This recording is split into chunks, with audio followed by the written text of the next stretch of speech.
I had just ended a long day of meetings and discussions in a faraway place when my phone chimed unexpectedly. I was on the quiet flight home, my mind straying over the specifics of the business deal I had just closed, when the screen brightened. Up with a call from my 12-year-old son, Jason. His name showing on the caller ID made my heart skip a beat. But nothing could have prepared me for what I was about to hear. I said in a soft, concerned tone, "Jason? Hello? What's wrong?" His voice came across unsteady and small, as if he were attempting to hold back tears that threatened to spill. "Over. Dad. Mom booted me out," he managed to say, each syllable heavy with hurt and uncertainty. In that second, a cold chill came over me, and I felt my stomach twist into knots. I remembered the numerous evenings spent at home, trying to grasp the growing distance between Olivia and me, never suspecting that one day our fractured relationship would break apart the life we had built together. The image of Jason, standing, alone outside in the cold with nothing but a small rucksack for company, flashed vividly in my mind. I gripped the phone tightly, as if holding on to it could anchor me to a reality that was swiftly slipping out of control. "Jason, why?" "What did she say?"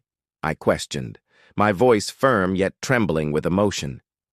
He hesitated for a moment, as though trying to find the right words amid the shock. Then he replied, "She said we weren't needed anymore." And in that single sentence, my world came crashing down. My heart pounded as I struggled to piece together my fragmented thoughts. I could feel rage welling up inside me, a scorching, burning fury at the betrayal of trust and love that I had thought defined our family. Olivia, my wife of 14 years, had been distant and secretive lately. But I had never believed she would do something so heartless, to throw our son out, without a hint of sorrow or explanation. My mind raced with memories. Jason's laughter filling our home, the promises we had made to protect him from the hardships of life. A surge of determination mingled with sadness. "Where are you now?" I asked hurriedly, already rising from my seat. His reply was faint but resolute. "Aunt Michelle's house." Relief flooded me, knowing he was safe, for now. But the shock of the incident left me reeling. I could practically see him standing there, cold and alone on a rainy street corner, his backpack a lonely testament to a broken childhood. With every beat of my heart, I knew I had to act. I grabbed my phone, my fingers trembling as I booked the next flight home. The irony was brutal. Just hours ago, I had been celebrating a career milestone. And now I was desperately trying to rescue my son from a home that had suddenly turned hostile. It felt like I had been thrown into one of those interactive stories I used to play in my free time. A game where every decision mattered, where one wrong choice could lead to heartbreak. I wanted to reach out, to tell Jason I was coming, that I would fix this. But deep inside, I also felt a burning resolve. Olivia had just made the worst mistake of her life. As the plane surged above the gloomy clouds, my mind churned with memories of better times and the striking contrast of the present. I replayed every moment of our family life, searching for a sign, a clue, something that could have warned me of this disaster. In the quiet cabin, I made a silent vow. Nothing would destroy the bond between me and my son.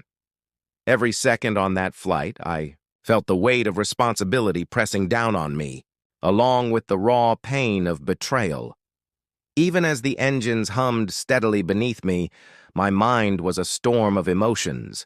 Worry for Jason, fury at Olivia, and an unshakable determination to reclaim what was rightfully ours. How had something that once promised a secure future crumbled so fast? How had I been left with nothing but shattered dreams and a son in desperate need of his father's protection? This moment, heavy with anguish and loss, also became the spark that ignited my resolve. I wasn't just coming home to save my son. I was coming home to rebuild our family and to confront the darkness that had invaded our lives. Every word Jason had spoken on that call echoed in my mind, and with each reverberation my decision hardened. I would do everything in my power to restore the love and security that had been so ruthlessly stolen from us. The journey back home was no longer just about returning. It was about reclaiming a life that had been torn apart in a single heartbreaking moment. Sitting on the plane, the hum of the engines a steady, background noise, I tried to slow the racing of my thoughts, but Jason's voice still rang in my ears, every syllable dripping with pain and betrayal.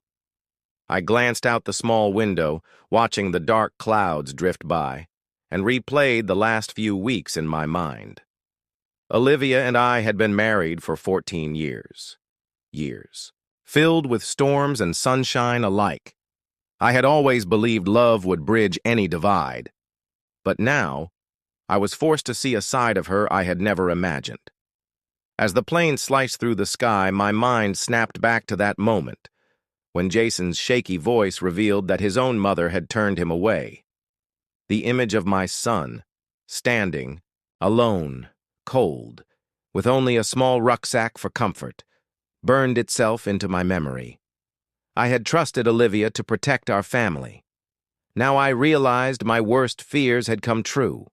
It felt like the ground beneath me had crumbled, leaving me suspended in a void of disbelief.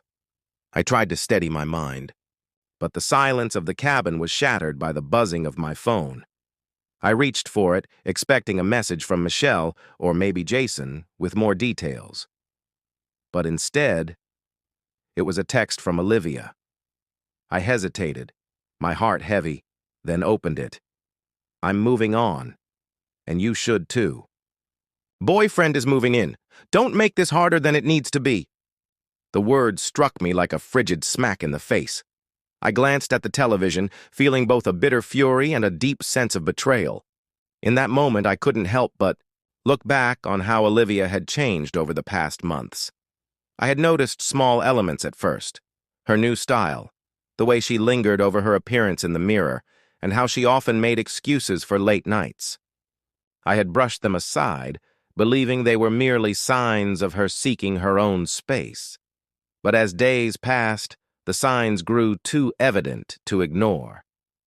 I began to sense that Jason was more of a bother than a joy to her, a weight that disrupted her neatly guarded life.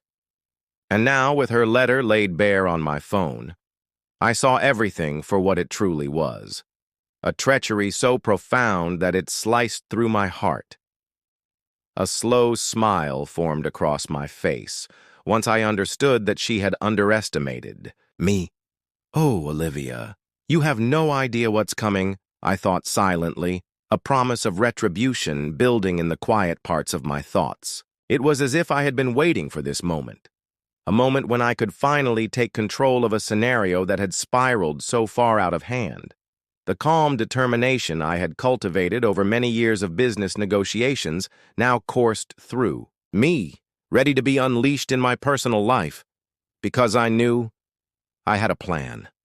A well-developed strategy that had been growing in the back of my mind long before this revelation, every late night, every hidden chat I had overheard, every distant look in her eyes. None of it had been accidental. They were the tiny signs of a betrayal that had grown too enormous to ignore. And the message from Olivia? That was the final confirmation. She had chosen her path, one that led away from the family we had built together and into a life that now included another man. With trembling fingers, I opened my email and saw the reply from my lawyer, a message confirming the adjustments I had made long ago. I had taken precautions to preserve what mattered most: my son, Jason, and the property that represented years of hard work and sacrifice. The email, delivered earlier that day, verified that Olivia's name had been erased from the deed. In that moment, I felt a thrill of empowerment. I had built this life with my own effort and tears, and no one, Not even Olivia had the right to dismantle it without consequences. As the plane began its descent, my thoughts became clearer. I realized this was not just a personal betrayal, but a threat to everything I had fought for. I told myself that I would confront Olivia, that she would face the consequences of her choices, that I would do this for Jason, a boy who deserved to be loved, nurtured, and kept safe. I had always dreamed of a strong family, one that stood together against any challenge. Now, that dream was hanging by a thread, and I was determined to reweave it, no matter the cost.